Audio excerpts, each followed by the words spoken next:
New details about the gruesome murder of 6 people in Tulare County. The sheriff today says 2 male suspects targeted this family of 6, and gang affiliation and drug investigations are involved. But let me make this very clear. Not all these people in this home were gang members, and not all of these people in this home were drug dealers. The 16-year-old female is an innocent victim. The grandmother inside appears to be an innocent victim, and definitely this 10-month-old child is an innocent victim. The sheriff there says the victims were shot and killed Monday execution style, including the teenage mother of her and her 10-month-old baby boy. The mother and child were found down the street from the home. And the sheriff believes that 16-year-old was running for her life with her baby in her arms when they were shot. In his 36 years in law enforcement, the sheriff says he's seen a lot of bad, but nothing like this.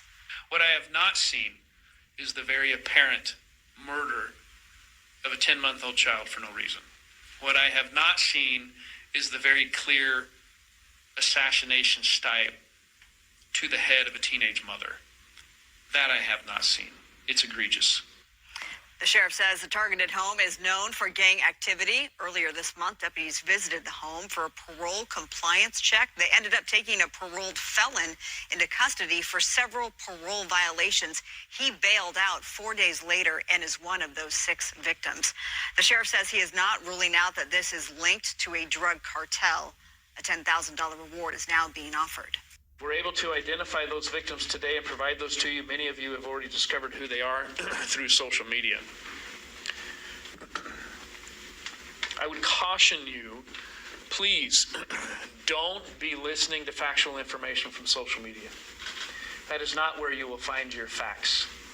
I will keep you informed. I will make sure that you have what we have as we are able to release it to you for the integrity of the case. If you have questions, please reach out to our media services here at the Sheriff's Office. What we're able to give you, we will. One of the victims, when deputies arrived, was still alive. He immediately began CPR. Unfortunately, he died at the hospital. The victims are here. Eladio Perez, 52 years of age. Marcos Perez, 19 years of age. Jennifer Anaya, 49 years of age.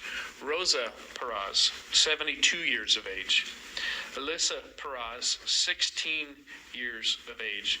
And Nicholas Perez, 10 months of age. I'd like to make a correction.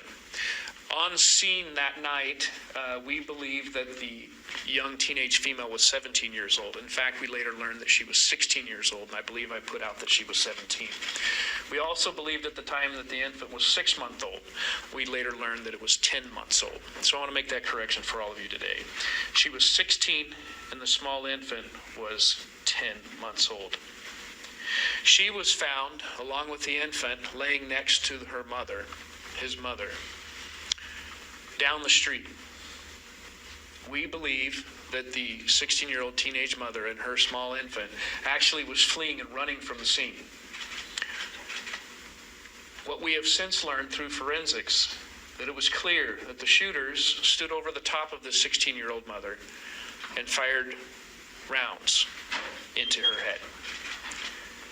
The 10-month-old infant also suffered from the same attack. None of this was by accident. It was deliberate,